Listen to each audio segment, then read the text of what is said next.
Morning show इस वक्त आप देख रहे हैं और अपने मेज़बान की तरफ से जहां आपने पहले ही सलाम तो कबूल कर लिए, आपको फटाफट से याद दिलाते चलें कि टीवी पर आप तो हमें देख रहे हैं, आप सोशल मीडिया प्लेटफॉर्म का इस्तेमाल ज़रूर कीजिएगा।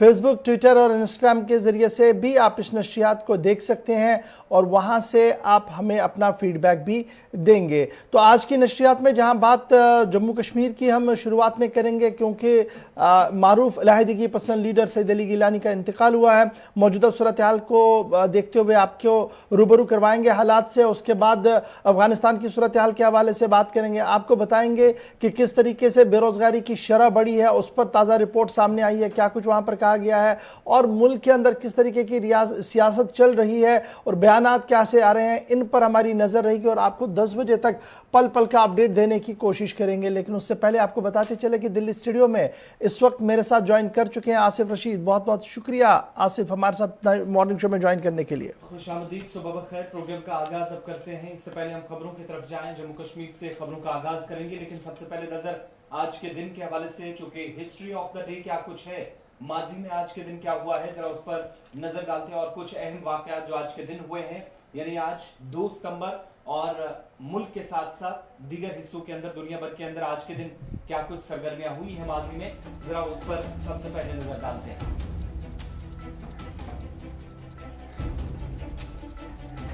1573 में शहंशाह अकबर ने अहमदाबाद के नजदीक आखिरी लड़ाई लड़ी और गुजरात पर आज ही के दिन कब्जा किया गया 1573 में। 1946 में पंडित जवाहरलाल नेहरू गैर मुंतसिम हिंदुस्तान के वज़ीर आज़म बने, यानी भारत और पाकिस्तान जब एक साथ थे या एक हिस्सा था तो उस वक्त वो वज़ीर आज़म बने। आज ही का दिन था 1946 में। 1900 में अमेरिका और जर्मनी के दरमियान टेलीग्राफ सर्विस का आगाज हुआ 2 सितंबर 1900 को, यानी आज से ठीक 120-121 साल कबल। 1945 में हो ची मिनी की तरफ से आजाद वियतनाम जमहूरिया कायम किया गया, जिसे आप वियतनाम के नाम से जानते हैं।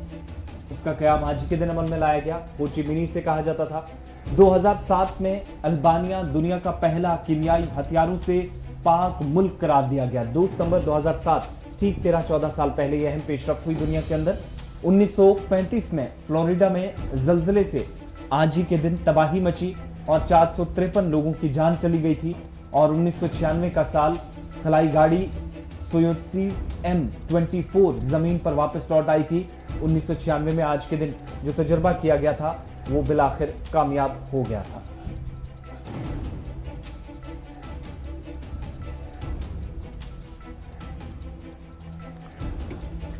चलिए जी, अब बढ़ते हैं जी आगे। ज़रा बात अब वादिया कश्मीर की सबसे पहले करते हैं, क्योंकि इस वक्त वादिया कश्मीर की सबसे बड़ी खबर जो है वो ये है कि मारूफ अलहदगी पसंद लीडर और कुल जमाती हुर्रियत कॉन्फ्रेंस गाफ के चेयरमैन सईद अली गिलानी इस दुनिया में नहीं रहे हैं, इंतकाल कर गए हैं। और रात देर गए अफवाहों के बाजार के बीच उनके अहल खाना ने तकरीबन 10:40 पर इस बात की तस्दीक की कि सईद अली गिलानी, जो पिछले काफ़ी अरसे से अलील थे, इस दुनिया से कूच कर गए हैं। इधर अलल सबा आज उनके जसद को सुपुर्द लहद कर दिया गया है और उनके आबाई मकबरा जो उनका सोपोर के अंदर, उसके बजाय हैदरपोरा में, जहाँ पर वो इस वक्त रिहाइश पजीर थे, वहाँ पर अहल खाना की मौजूदगी में और चंद अफराद की महबाब की मौजूदगी में उन्हें सुपुर्द लहद कर दिया गया है। इधर रात देर गए ही सिक्योरिटी का ज़बरदस्त बंदोबस्त पूरे वादी कश्मीर के अंदर देखने को मिला था, जहां हर शहरा को खारदार तारों से बंद करने की कोशिशें की गई थी। वहीं पर रात देर गए ही IGP कश्मीर ने इस बात की वजाहत कर दी थी कि कल किस तरीके का दिन होगा, यानी आज क्या कुछ होगा और किस तरीके की पाबंदियां रहेंगी। रात तकरीबन 12:30 बजे IGP कश्मीर ने मीडिया के साथ भी बात की, जिस दौरान उन्होंने हालात का भी जायज़ा लिया और ये साफ कर दिया कि सईद अली गिलानी की वफ़ात के बाद सूरत हाल क्या कुछ है और कोविड प्रोटोकॉल को ध्यान में रखते हुए ज़्यादा लोगों को वहाँ पर आने की इजाज़त नहीं होगी। अहल खाना और जो वहाँ पर वहाँ के उनके नेबरहुड के अंदर रह रहे हैं, सिर्फ उन्हें ताज़ियत पुरसी की इजाज़त होगी, बाहर से जम्मे गफ़ीर को आने की इजाज़त नहीं होगी। यही वजह है कि नॉर्थ और साउथ के अंदर इस वक्त सिक्योरिटी को काफ़ी सख्त कर दिया गया है। और ख़बर यह भी है कि श्रीनगर शहर समेत वादी के कई इलाकों के अंदर मोबाइल इंटरनेट खिदमात को डाउन कर दिया गया है। मोबाइल इंटरनेट खिदमात को डाउन करने के साथ ही श्रीनगर शहर के अंदर अब टेलीकॉलिंग यानी जो टेलीफोन पर कॉल करते थे मोबाइल कॉलिंग भी रुक गई है। सुबह से लगातार इस तरीके की खबरें आ रही हैं कि निजी कंपनियों को यह हुक्मनामा जारी कर दिया गया है कि फिलहाल टावर्स को डाउन रखा जाए। ताहम सरकारी तौर पर इसकी तस्दीक नहीं हुई है। सरकारी तौर पर सिर्फ ये बात सामने आई है कि रेस्ट्रिक्शंस इंपोज कर दी गई हैं शहर के अंदर और दफ़ा 144 सख्ती के साथ नाफिजुल अमल रहेगा। हैदरपोरा की ओर आने वाले रास्तों पर खारदार तारें बिछा दी गई हैं और काफ़ी बारीक बीनी से एयरपोर्ट की ओर जाने वाले लोगों को इजाज़त मिल रही है। रात देर की तस्वीरें हैं जो श्रीनगर से मौसूल हुई थी और उसके बाद क्या कुछ पहले आईजीपी कश्मीर ने कहा था आपको वो सुनाते हैं और सीधे चलेंगे श्रीनगर। कोशिश करेंगे कि हमारे साथ सईद रूफ फारूकी भी ज्वाइन करें क्योंकि इस वक्त की बड़ी खबर कि मौजूदा वक्त के अंदर यानी अभी सुबह से लेकर अभी तक सूरत हाल क्या कुछ है सईद रूफ से बात ज़रूर करेंगे। लेकिन आईजीपी कश्मीर ने रात देर गए बातों में क्या बात बताई थी इसको ज़रा सुन लीजिएगा। रिस्ट्रिक्शन है, को भी इधर आने का प्रयास नहीं करें, उनके स्टाफ को परमिशन देंगे हम लोग, उनके रिलेटिव को देंगे जो आसपास के लोग हैं, बाकी बाहर से लोग किसी को अलॉट नहीं करेंगे, नहीं आएंगे। कोविड रिलेटेड रिस्ट्रिक्शन है, रिस्ट्रिक्शन रहेगा। इंटरनेट को भी शट डाउन कर रहे हैं। आप कहेंगे लोगों के लिए जो जिस तरह से अरे हम तक मत दे दो यार। रिस्ट्रिक्शन है, को भी इधर आने का प्रयास नहीं करें, उनके स्टाफ को परमिशन देंगे हम लोग, उनके रिलेटिव को देंगे जो आसपास के लोग हैं, बाकी बाहर से लोग किसी को अलॉट नहीं करेंगे, नहीं आएंगे। कोविड रिलेटेड रिस्ट्रिक्शन है, रिस्ट्रिक्शन रहेगा।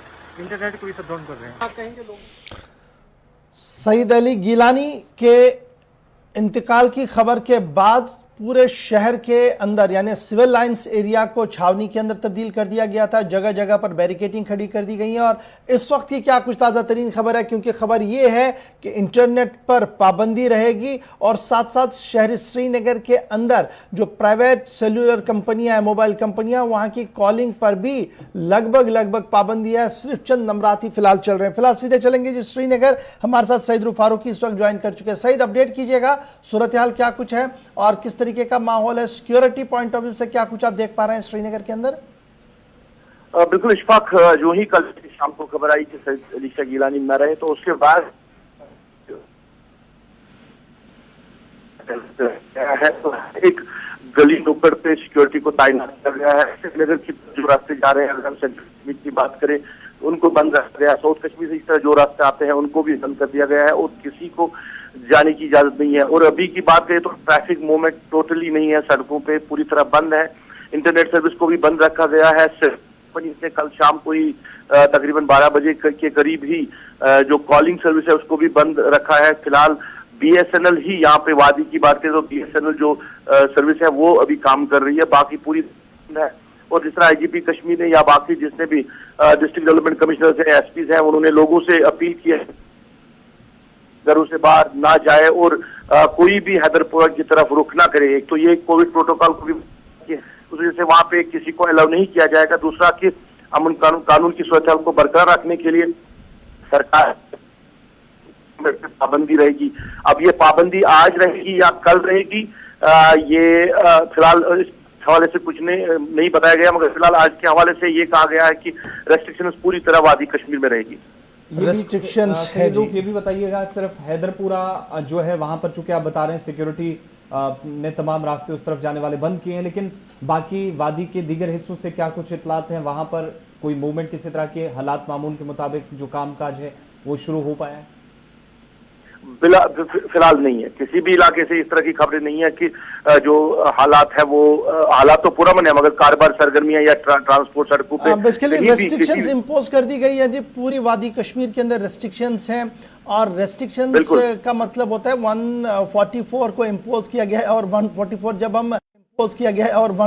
जब हम श्रीनगर के अंदर देखते हैं डेट मीन्स वो कर्फ्यू के इंपोज के बराबर हो रहा है। डाउनटाउन के अंदर भी जो इस वक्त की इतलात मुझे मिल रही हैं वो ये है कि सिक्योरिटी डिप्लॉयमेंट जो है वो बढ़ा दिया गया है और सिक्योरिटी डिप्लॉयमेंट के बीच अभी की जो अब ताज़ा तस्वीरें हम थोड़ी देर में आपको दिखाएंगे कि श्रीनगर शहर की ताज़ा तस्वीरें किस तरीके की हैं, थोड़ी देर में हम आपको दिखाने की वो कोशिश करेंगे। लेकिन 92 साल सईद अली गिलानी को आज अलल सबा सुपुर्द लहद कर दिया गया है। उनके दोनों फर्जंदों समेत तकरीबन 50 के करीब लोग वहां पर उस वक्त मौजूद रहे जब मारूफ अलहदगी पसंद लीडर सईद अली गिलानी को सुपुर्द लहद कर दिया गया है। और अब जब ये खबर हम आपको बता रहे हैं कि सईद अली गिलानी इस दुनिया में नहीं रहे हैं, इंतकाल कर गए हैं, तो थोड़ा सा बैकग्राउंड की ओर भी चलेंगे और उसके बाद आपको बताएंगे कि ट्विटर पर भी काफी बड़ी बातें जो है वो बयानात जो है वो आए हैं रात देर गए से ही। सबसे पहले आपको याद होगा कि सईद अली गिलानी ने शुरुआत अपनी की जमात इस्लामिया से और काफी जमात इस्लामी के स्ट्रॉन्ग वर्कर के तौर पर उन्हें देखा गया और बाद में इलेक्शंस तक भी वो आए जमात की टिकट पर, लेकिन बीच में उनको जमात इस्लामिया के साथ इख्तिलाफात हुए और उन्होंने अलहदा तौर पर तहरीक हुर्रियत बना दी और फिर एक अलहदा प्लेटफॉर्म के जरिए से वो अपना काम करते रहे। और इस बीच आपको याद होगा कि अलहदा हुर्रियत कॉन्फ्रेंस को भी उन्होंने लीड किया और तकरीबन 2020 के आसपास उन्होंने फिर हुर्रियत कॉन्फ्रेंस से भी थोड़ा सा किनारा कशी कर ली गाफ से और तहरीक हुर्रियत से भी वो बाहर आए क्योंकि उसके बाद उनकी सेहत और दीगर मामला सामने आ रहे थे। इस वक्त की एक और बात जो हम आपके साथ शेयर करेंगे वो ये भी है कि जब हम इनके ट्रैक रिकॉर्ड को देख रहे हैं तो जदोजहद, सियासी जदोजहद जो है वो उनकी बहुत पुरानी है। सन 72 में पहली बार सोपोर से मुंतखब हुए थे as a member legislative assembly के। 72 के बाद 77 के चुनाव में दोबारा मैदान में आए, दोबारा सोपोर से चुनाव जीता और फिर 87 के अंदर जब मफ के चुनाव हुए थे तो उस वक्त भी सईद अली गिलानी जो थे वो वहां से टिकट पर जीत कर आए थे। यानी 3 बार MLA की हैसियत से उन्होंने अपने फराइज जो है वो स्टेट असेंबली के अंदर भी अंजाम दिए हैं। सन 90 के बाद उनका एक मौकफ सामने आया, सख्तगीर मौकफ सामने आया, जिसके बाद हम ये पाकिस्तान के तौर पर उन्हें देखने को मिला उन्हें और उनका शुमार उसी सफ में हुआ कि हार्डलाइनर सेपरेटिस्ट लीडर है और हुर्रियत भी 2 हिस्सों में बटी, एक को मॉडरेट कहा गया, एक को हार्डलाइनर कहा और हार्डलाइनर लाइन के जो चेयरमैन रहे हैं सईद अली गिलानी वो इस वक्त इस दुनिया में नहीं है, चले गए हैं जी। और अब बयानात का सिलसिला भी शुरू हो गया है। रात देर गए श्रीनगर से जब हम बयानों की बात करेंगे तो सबसे पहले महबूबा मुफ्ती का ट्वीट आया जिसमें उन्होंने कहा कि इख्तिलाफात बहुत थे जी आपस में, लेकिन उसके बावजूद भी उनकी तरफ से ताजियत है क्योंकि खिलाफ पैदा हो जाता है सियासी वर्कर के जाने से। जुनैद आजम मत्तू बाबाए शहर है और इन्होंने भी ताजियत की और साथ ही ये लिखा कि साबिक मेंबर असेंबली को ताजियत करते हैं जी। आगे सईद अली गिलानी के ताजियत के हवाले से सज्जाद गनी लोन जो आइडियोलॉजिकली टोटल डिफरेंट है लेकिन तुरंत के तुरंत उन्होंने भी ताजियत की, रात देर गए उनका भी बयान आया। उमर अब्दुल्ला का ट्वीट सामने आया जिसमें उन्होंने ताजियत की है और वो बयान भी सामने आया। इधर अक्रॉस द लाइन जब आप पाकिस्तान की ओर देखेंगे तो फौजी एस्टैब्लिशमेंट पाकिस्तान की हो, उन्होंने सईद अली गिलानी को याद किया और साथ साथ जब हम बात करेंगे पाकिस्तान के वज़ीर आज़म इमरान खान की तो उन्होंने ट्वीट करते हुए जो है वो ताज़ियत की है और जिस तरीके से सईद अली गिलानी ने पाकिस्तान के लिए पाकिस्तानी एस्टैब्लिशमेंट को साथ लेकर काम करने की कोशिश की थी उसका उन्होंने अपने ट्वीट में जिक्र किया। ये जनाब तस्वीरें हैं टेंगपोरा बाईपास की जहां पर खारदार तार बिछाई गई है, यानी टेंगपोरा से जब आप हैदरपोरा की ओर मूव करेंगे तो इट इज डेड इम्पॉसिबल क्योंकि बंद कर दिया गया है। इसके साथ साथ ये तस्वीरें भी श्रीनगर शहर की हैं, आसपास के एरियाज की हैं कि किस तरीके का माहौल है, बिल्कुल किसी की मूवमेंट को इजाजत नहीं है। सीधे चलेंगे बारामूला क्योंकि ट्रेन सर्विस को भी मुअत्तल कर दिया गया है। काजीगुंड से बारामूला बड़गाम जो रेल सर्विस चलती थी उसे भी मुअत्तल कर दिया गया। सीधे बारामूला चलेंगे, इस वक्त हमारे साथ बारामूला से इरशाद ज्वाइन कर चुके हैं। इरशाद जरा अपडेट कीजिएगा क्या कुछ सूरत हाल है नॉर्थ कश्मीर की, क्योंकि कल हमने देखा कि पुलिस के आला अफसरों की तरफ से लगातार ये अपील की जा रही थी लोगों से कि आप श्रीनगर का रुख ना करें, अमन कानून को दरहम बरहम करने की कोशिश ना करें और पुलिस का ताउन दे। तो इस वक्त क्या कुछ सूरत हाल है, रेस्ट्रिक्शंस का क्या हाल है और किस तरीके का माहौल है? जी बिल्कुल गवार से अगर हम जिले बारामूला की बात करें, यहाँ से बारामूला के मुख्तलिफ इलाकों चाहे मरफियाबाद सोपोर या यहाँ पे सिक्योरिटी के खातिर का इंतजाम किए गए हैं। साथ साथ देखा जाए श्रीनगर मुजफ्फराबाद हम करते हैं हम यहाँ पे का वो भी बहुत बड़ी बात है जी। की बात करें जो एथिकल वर्किंग में है और उसमें यहाँ पे मुश्किलात आते हैं उनका चलिए बहुत बहुत बहुत शुक्रिया जी। दरअसल मोबाइल इंटरनेट तो बंद है ही, कॉलिंग पर भी असर है। और जो ये कहा जा रहा है कि सिर्फ जनाब प्राइवेट कंपनियां जिनमें एयरटेल और दीगर कंपनियां उनको डाउन रखने की बात कही गई है। बीएसएनएल का भी कितना हाल है, ना हम एक रिपोर्टर की बात को पूरा सुन पाए ना दूसरी रिपोर्टर की बात को सुन पाए। तो फिलहाल बड़ी बात कि लगातार जी सूरत हाल इस तरीके की बन रही है कि बयानात का सिलसिला भी जारी है, सरहद के उस पार से लेकर सरहद के इस पार तक। और मुख्तलिफ सियासी जमातों ने भी अपनी ताज़ियत का इजहार किया है। और ताज़ियत करने वालों में मारूफ शिया लीडर आगा सईद हसन अल मौसवी अल सफ़ी की तरफ से भी थोड़ी देर पहले बयान जारी करते हुए सईद अली गिलानी के अहले खाना के साथ ताज़ियत की है। ये तो थी जनाब बात श्रीनगर की, और श्रीनगर के आसपास के इलाकों के अंदर क्या कुछ चल रहा है। और लगातार ये पूछा जा रहा था, रात देर गई जनाब तदफीन कितने बजे होगी, जनाजा कितने बजे होगा। तो खबर यह है कि नमाज फजर से कबल जनाजा उनका हो गया, उन्हें तदफीन कर दिया गया है। और पुलिस की तरफ से जो एस्टैब्लिशमेंट है उनकी तरफ से यह साफ कर दिया गया है कि कोविड प्रोटोकॉल की खिलाफ वर्जी करने की किसी को इजाजत नहीं होगी और हैदरपोरा की ओर रुख ना करें, क्योंकि यहां पर किसी को भी मिलने आने की इजाजत नहीं है। सिर्फ अहले खाना जो है और जो करीबी रिश्तेदार है वही ताज़ियत के लिए यहां पर आ सकते हैं। बढ़ते हैं जी आगे। अब जरा बात करते हैं एक और खबर की भी। जी आसिफ। बिल्कुल, अब जरा मुल्क की सतह पर बात करते हैं और रोजगार के हवाले से बात होगी, चूंकि दुनिया भर के साथ साथ आलमी वबा के मनफी असरात हिंदुस्तान पर भी पड़े और मुल्क में बेरोजगारी की शरह में इस वजह से भी काफी ज्यादा इजाफा हुआ। अगरचे हुकूमत ये मान रही है कि मुआशी सरगर्मियों पर उसकी करीबी नजर है, जीडीपी में इजाफा हुआ है, थोड़ी बेहतरी पिछले महीनों के मुकाबले हुई है, लेकिन फिर भी अगस्त का महीना जो गुजरा है ये एक बार फिर एक दर्द की कहानी बयान करता है, जिसमें तकरीबन 1.5 मिलियन लोगों की नौकरियां खत्म हुई, रोजगार खत्म हुआ सिर्फ अगस्त के महीने में। इससे पीछे अगर आप देखेंगे तो जब जीडीपी काफी नीचे थी और मुसलसल सरकार की तरफ से भी आंकड़े पेश किए जा रहे थे, मुआशी सरगर्मियां ना होने की वजह से भी इस पर असरात मुरतब हुए थे। लेकिन अगस्त का महीना जहां पर आहिस्ता आहिस्ता काम शुरू हुआ था और मरकज मुआशी सूरत हाल पर करीबी नजर रखने की बात कर रहा था, लेकिन तकरीबन सिर्फ 28 से 29 दिनों के दौरान अगस्त के महीने में 1.5 मिलियन लोगों ने अपनी नौकरी गंवाई, अपना रोजगार खत्म हुआ। कुल मिलाकर अगर आप देखेंगे तो मुल्की सतह पर जब हम रोजगार की शरह में बेहतरी की बात करते हैं तो ये आज के वक्त में भी सीएमआई की डेटा के मुताबिक, आदादोशुमार के मुताबिक कि तकरीबन 7% तक 6.9% जुलाई के महीने में, लेकिन 8.32% तक बेरोजगारी की शरह में इजाफा अगस्त के महीने में हुआ। यानी आप अंदाजा लगाइएगा कि 6.95 जुलाई में और अगस्त के महीने में 1.5 गुना उससे ज्यादा बढ़ जाता है जो पिछली परसेंटेज थी। इस बात से इसका अंदाजा लगाया जा सकता है कि सूरत हाल कितनी अबतर है।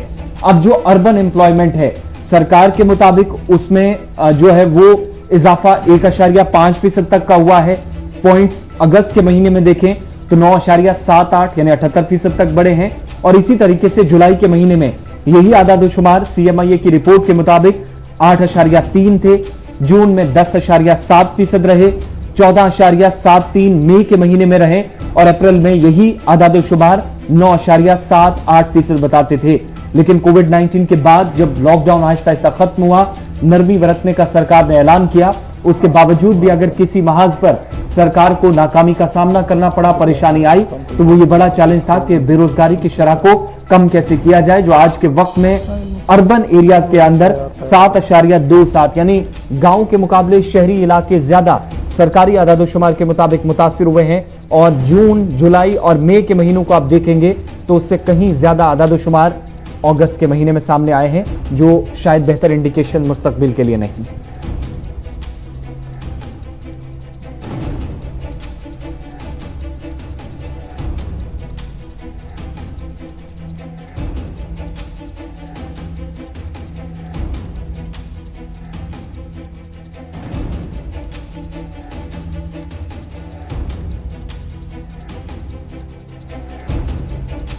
इस पर ये जो खबर हम आपको बता रहे थे कि बेरोजगारी की शरह के हवाले से जो नए ताज़े आंकड़े आए हैं जी centre for monitoring Indian economy के हवाले से सीएमआई की तरफ से, क्या कुछ उन्होंने कहा और किस तरीके से। अच्छा, इसमें यह भी उम्मीद लगाई गई है कि जनाब आने वाले दिनों में अब नौकरियों में थोड़ी सी बेहतरी ज़रूर देखने को मिलेगी, क्योंकि इकोनॉमिक एक्टिविटियाँ जो हैं वो थोड़ा सा बढ़ना शुरू हो गई हैं। लेकिन जो फर्स्ट क्लास जॉब्स हैं यानी जो अच्छे जॉब्स हैं शायद वो अभी देखने को ना मिलें, क्योंकि अभी भी हडल्स बहुत सारे हैं इंडस्ट्री को, जो शायद अभी दूर होना मुश्किल ही नजर आ रहा है। अब बढ़ते हैं आगे। जब हम आपको यह बता रहे हैं कि जनाब नौकरियां नहीं मिल रही हैं और नौकरियों को लेकर आदाद-ओ-शुमार मुल्क के अंदर जारी हुआ है, तो जो आईटी प्रोफेशनल्स हैं उनके लिए एक अच्छी खबर है, क्योंकि आलमी सतह की कंपनी अमेजॉन अब एक और विंडो खोलने जा रही है और मेगा ग्लोबल जॉब फेयर 15 सितंबर से शुरू होगा, जिसके अंदर 55,000 आईटी प्रोफेशनल्स को ज्वाइन करवाया जाएगा। यानी 15,000 आईटी प्रोफेशनल्स को अमेजॉन नौकरी देगा और इस सिलसिले में ग्लोबल विंडो जो है वो 15 सितंबर से खुल सकती है। नौकरियां मिले न मिले, लेकिन कोशिशें जरूर करनी चाहिए। और आईटी प्रोफेशन में भारत का एक अलहदा मकाम है, एक नाम है, तो इसमें यहाँ पर कुछ ना कुछ हो सकता है। इसलिए अमेरिका की अमेजॉन की कंपनी जो है उन्होंने 55,000 आईटी प्रोफेशनल को ग्लोबली हायर करने का मन बनाया है और 15 सितंबर से बाज़ाब्ता तौर पर वो अपनी विंडो जो है वो खोल रहे हैं। और हफ्तावार ब्रीफिंग के दौरान अमेजॉन की तरफ से इस बात की वजाहत कर दी गई है कि आलमी सतह पर रिक्रूटमेंट होगी और दुनिया के बेहतरीन लोगों को रोज़गार फराहम करने की कोशिश अमेजॉन करेगा। तो ये तो थी जनाब रोज़गार के हवाले से थोड़ी सी बात। अब ज़रा बात करते हैं सरहद के पार की, क्योंकि तालिबान की खबर भी आपको बताना बहुत ज़्यादा ज़रूरी है। तालिबान की हालात और अफगानिस्तान की मौजूदा सूरत हाल पर जब हम गुफ्तगू करेंगे तो सबसे पहले आपको ये बताएंगे कि तालिबान के अंदर नई हुकूमत बनाने के हवाले से कोशिशें तेज़ हो रही हैं। बिल्कुल, मुल्ला हैबतुल्लाह अफगानिस्तान के सरबराह होंगे, जो ज़राए के हवाले से खबर मिल रही है, और वज़ीर-ए-आज़म या सदर उनके मातहत होंगे, जो कि तालिबान की तरफ से जो बयान भी जारी किया गया है। लेकिन इसमें मजीद इंतजार भी रहेगा, चूंकि आज तीसरा दिन है। एक तरफ पंजशीर सूबे के अंदर शदीद लड़ाई का सिलसिला जारी है। दर्जनों लोगों की दोनों तरफ से अब तक मौत हो चुकी है, एक दूसरे पर गोले और बम बरसाने के बाद। लेकिन हुकूमत साजी का सिलसिला भी तेज हो गया है और जहां पर कंधार के अंदर अब तक, दूसरी तरफ काबुल में भी अब मुलाकातों का सिलसिला तेज किया गया और तालिबान के एक तरफ सुप्रीम लीडर ऐलान करने से कबल तकरीबन 1 दर्जन के करीब लीडरान की मुलाकात काबुल के अंदर हुई है और दूसरी तरफ कंधार के अंदर भी मुलाकातों का सिलसिला पिछले 4 रोज से चल रहा। लेकिन अब बताया ये जा रहा है कि हो सकता है कि अगले 24 से 48 घंटों के दौरान हुकूमत साजी का ऐलान मुकम्मल तौर पर कर दिया जाए और तमाम अहम ओहदे जो हैं उन पर अहम शख्सियात को फाइज करने के बाद तालिबान की तरफ से ऑफिशियल कंफर्मेशन भी की जा सकती है, जो अब तक तैयारी की जा रही है। यानी कुल मिलाकर मुल्ला हैबतुल्लाह अफगानिस्तान के सरबराह होंगे, इस तरीके की बातें जो है वो आ रही हैं। और उसके बाद जो सेकेंडिंग होंगे वो वज़ीर-ए-आज़म होगा अफगानिस्तान का या सदर होगा, और दोनों रिपोर्ट करेंगे, मातहत होंगे जी हैबतुल्लाह के, क्योंकि उन्हें अमीरुल मोमिनीन अफगानिस्तान की तालिबान मान रही है। आपको याद होगा कि 15 अगस्त 2021 को तालिबान अफगानिस्तान के दारुल हुकूमत काबुल में दाखिल हुए, जिसके बाद सदर अशरफ गनी मुल्क से फरार हो गए और अफगान हुकूमत गैरफाल हो गई। उसके बाद सूरत हाल जो है वो हर दिन हम आपको ज़रूर अपडेट कर रहे हैं। लेकिन अफगानिस्तान तलु खबर रसा एजेंसी, जो वहाँ की मकामी खबर रसा एजेंसी है, उनका हवाला AFP का हवाला देते हुए हम आपको ये खबर बता रहे हैं कि मुल्ला हैबतुल्लाह पर सभी जमातें, यानी जितने भी पावर कॉरिडोर्स वहाँ पर हैं, जितने भी जहादी ग्रुप्स हैं, उन्होंने हैबतुल्लाह पर बैयत कर दी है। यानी इसका मतलब ये हुआ कि हैबतुल्लाह सुप्रीम लीडर के तौर पर दिखेंगे। लगातार जो हम आपको बता रहे थे कि ईरान की तर्ज पर हुकूमत को बनाने की कोशिशें होंगी, ऑलमोस्ट उसी पैटर्न को टो किया जा सकता है। तुलु खबर रसा एजेंसी के मुताबिक गैर मुसद्दिका इतलात जो उन्हें भी मिली है, उनके मुताबिक ये कहा गया कि तालिबान की नई हुकूमत में वज़ीर-ए-आज़म का ओहदा भी मौजूद होगा, जो हैबतुल्लाह के मातहत काम करेगा। ये हमने आपको पहले ही बता दिया था। और सियासी तज्ज़िया निगार जो लगातार इस पर नज़र रख रहे हैं, उनका मानना कि हक्कानी ग्रुप का इसमें एक बड़ा अमल दखल होगा इस बार सरकार के अंदर, और हक्कानी नेटवर्क या हक्कानी ग्रुप जो है वो मुअस्सर तौर पर आपको अफगानिस्तान के अंदर नज़र आएगा। एक तरफ से ये बात आ रही है, और दूसरी तरफ से खबर ये है कि तालिबान का जो अपना इंटरनेशनल एयरपोर्ट है, हामिद करज़ई इंटरनेशनल एयरपोर्ट, उस पर तालिबान की तरफ से बयान जारी करते हुए कहा गया कि अमरीकी अफवाज जब चली गई हैं तो उन्होंने जी बड़ी तबाही मचाई है इस एयरपोर्ट पर, और इस एयरपोर्ट को रनवे को काबिल आमदरफ्त बनाने के लिए चंद दिनों की ज़रूरत है और इस सिलसिले में कई मुल्कों के साथ मशावरत जारी है। और मशावरत के तौर पर कतर की टीम जो है वो इस वक्त काबुल के अंदर पहुंच चुकी है। नंबर एक तो ये बात है, और दूसरी बात यह है कि कतर के साथ साथ जो तुर्की की टेक्निकल टीम है उनके साथ भी राब्ते जो है वो किए जा रहे हैं। ताहम अफगानिस्तान की इंतज़ामिया, जो तालिबान इंतज़ामिया है, उन्होंने अभी इस बात का कोई भी फैसला नहीं लिया है कि इसका पूरा मुकम्मल कंट्रोल किसके हाथ में रहेगा, लेकिन टेक्निकल असिस्टेंस जो है वो ली जा रही है। और माना जा रहा है कि आने वाले 2 या 3 दिनों के अंदर अंदर एयरपोर्ट के अंदर जो हामिद करज़ई इंटरनेशनल एयरपोर्ट है उसको टेक्निकल असिस्टेंस दी जाएगी और ये 2 या 3 दिन के अंदर अंदर काबुल एयरपोर्ट जो है वो काम करना शुरू करेगा। तालिबान के लीडर अनस हक्कानी जो काबुल एयरपोर्ट के अंदर मौजूद थे, उनकी तरफ से जो बयान जारी किया गया, उन्होंने कहा कि अमरीकी अफवाज ने इनखला के वक्त जो ऑपरेशन चलाया उस दौरान उन्होंने बहुत ज़्यादा नुकसान जो है वो एयरपोर्ट के अतराफ के अंदर किया है, जिसका जायज़ा लिया जा रहा है और ये जायज़ा मिलियनों के अंदर है। लेकिन हम अफ़गान हुकूमत की तरफ से अफ़गानिस्तान को ये बात पहुंचाना चाहते हैं कि आने वाले चंद दिनों के अंदर अंदर परवाज़ों का सफ़र जो है वो वहाँ से शुरू हो सकता है। तो ये सूरत हाल है। एक तरफ से हुकूमत चंद घंटों के अंदर अंदर जो है वो सामने आ सकती है और दूसरी तरफ से जो बात अनस हक्कानी की तरफ से कही गई है 2 या 3 दिनों के अंदर अंदर तालिबान की तरफ से एयरपोर्ट को रिस्टोर किया जाएगा। कतर और तुर्की की मदद जो है वो इस एयरपोर्ट को बहाल करने के लिए इस वक्त ली जा रही है। चलिए अब बढ़ते हैं आगे, बात जरा क्रिकेट के हवाले से भी करते हैं। चूंकि अफगानिस्तान के अंदर जो सूरत हाल है उसमें कयास आराइयां तो कई तरह की लगाई जा रही थी, लेकिन क्रिकेट को लेकर भी बड़ा फैसला लिया गया है और ये साफ माना जा रहा है कि तालिबान के राज में भी क्रिकेट पर ब्रेक नहीं लगेगा। अफगानिस्तान को ऑस्ट्रेलिया से टेस्ट सीरीज खेलने की मंजूरी दे दी गई है अफगानिस्तान क्रिकेट बोर्ड की तरफ से। और गुज़श्ता दिनों जो नए चेयरमैन का ऐलान किया था चीफ एग्जीक्यूटिव हामिद शिनवारी को तालिबान की तरफ से नई जिम्मेदारी दी गई थी।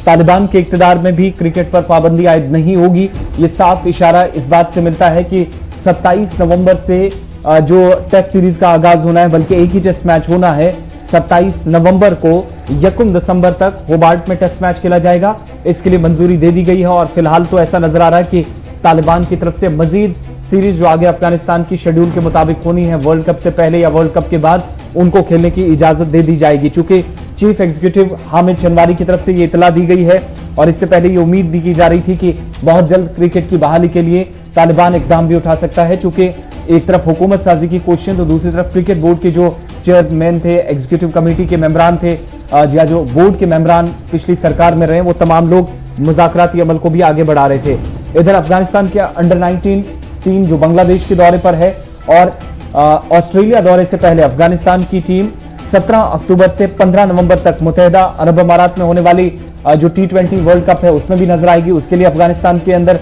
जो सारी सूरत हाल में है उसमें भी अब बेहतरी की उम्मीद तो की जा रही है और उसके साथ साथ तालिबान की तरफ से इजाजत इसकी दे दी गई है।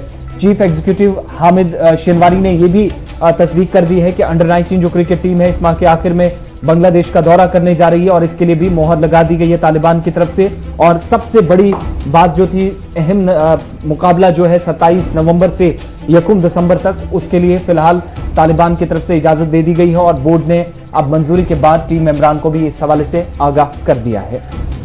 बात जनाब तालिबान की हो रही है तो तालिबान का असर जम्मू कश्मीर में ना हो और जम्मू कश्मीर की सियासत से कोई बात ना हो, यह सवाल ही पैदा नहीं होता है। बात कहाँ पर उठी है और कहाँ चली गई है बताएंगे आपको छोटे से ब्रेक के बाद, क्योंकि जहाँ जम्मू कश्मीर की बात करेंगे वहीं पर अफगानिस्तान की माइनॉरिटीज़ के हवाले से एक अच्छी खबर भी है। क्या कुछ वो खबर है बताएंगे आपको छोटे से ब्रेक के फौरन बाद।